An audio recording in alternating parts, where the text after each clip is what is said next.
The cheerleaders can break dress code because they're school uniforms. Guess I'm wearing mine. Someone's story about their friend wearing a skirt to school and getting bloomers reminded me of my own malicious compliance in high school. Way back in 2013, I was a sophomore in high school, and there was a tradition that on Fridays, the cheerleaders, football players, without their pads of course, band members, and the other groups performing wore their uniforms to class. This wasn't a written tradition, and only the cheerleaders and dance teams' uniforms broke dress code. Nobody really batted an eye to it. I wasn't a skirt person, but I liked dresses once in a while, sorry. As one can tell by my user, I grew up in Texas, and it's still significantly hot in August/September. So, one time while wearing a casual sundress in September, I was pulled out of class and reprimanded because the end of my dress was 4 inches above the knee, when the dress code said no shorter than 2. I pointed out the cheerleaders and dance teams' uniform every Friday and how they reached mid-thigh at their longest, but was told that was okay because students can wear official school uniforms. And was sent home to change. Clearly, somehow someone had forgotten I was on the golf team. Immediately my mind was turning to the next Friday. The school had recently upgraded the golf team uniforms the year prior, and the girls' team uniforms consisted of a short-sleeve collared polo shirt, and a skirt.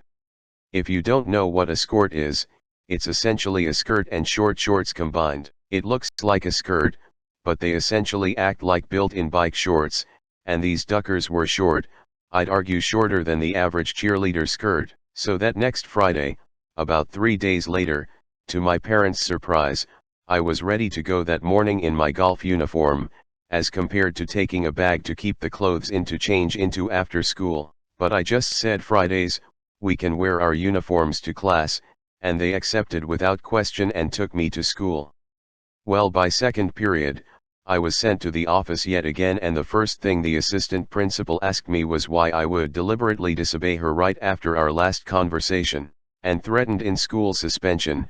I'll never get anywhere in life by not listening, yada yada yada. When I finally had a chance to get a word in, I said, but this is my school golf uniform, and I pointed to our school's logo that was sewn into my polo shirt. You said students can wear official school uniforms to class.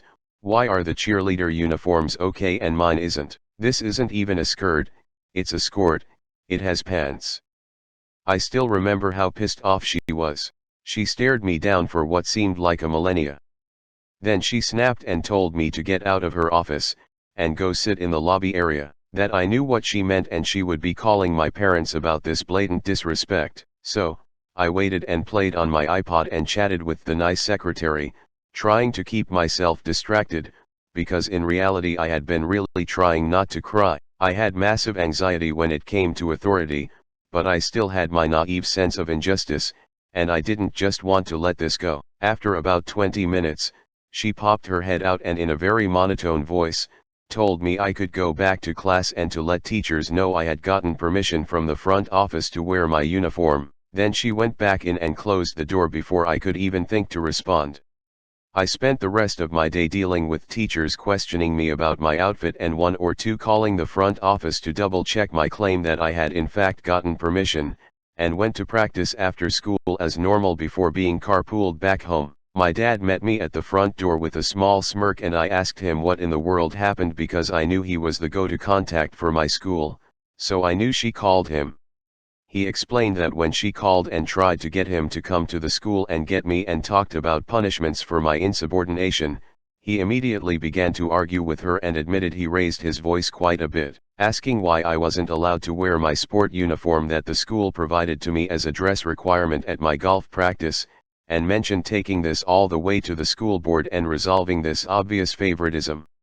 He then asked me not to do that again, but that he was proud of me, and told me, I know I had told you never to start a fight, but to always fight back.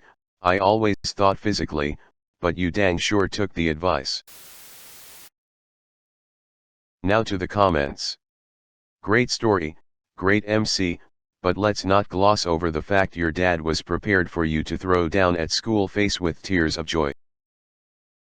OP replied, oh yeah lol, My school district had a zero tolerance policy for fighting, so even if you defended yourself, you got in just as much trouble. My dad was pissed when he found out this policy when I moved to the district in middle school, and that's when he told me that line, and that he would fight tooth and nail if he found out if someone jumped me and I got in just as much trouble for defending myself.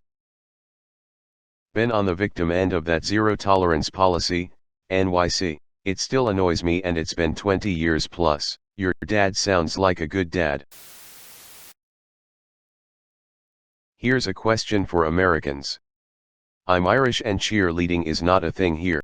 Is it really that much of a thing in schools as TV programs would have us believe? I'm afraid if I Google cheerleaders/high school/America I'll end up divorced. There are cheerleaders in basically every American high school, at least in my area, and they go perform at football games and pep rallies and stuff, along with band. It's a big deal for sure. Lots of girls want to be cheerleaders, at least in my school. They're not really meaner than anyone else though, that's a movie trope. They probably will be your stereotypical girl, a basic girl, but then again, I go to a pretty white school. I imagine the culture is different in other places. Okay, next question. What the duck is a pep rally? I know what those two words mean independent of each other, but together I've no idea. Personally, I never understood why it's okay for things like cheerleaders' uniforms to break the rules but nothing else can, and personally, this fear of girls' bodies in school needs to go, then we wouldn't have half the dress code problems we have. Culture is weird.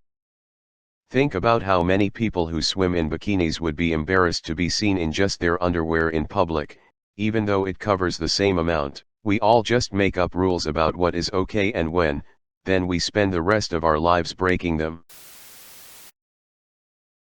Way back in 2013, LOL. I thought the same thing. My sophomore year was way back in 1995. So old you died before finishing your comment. RIP.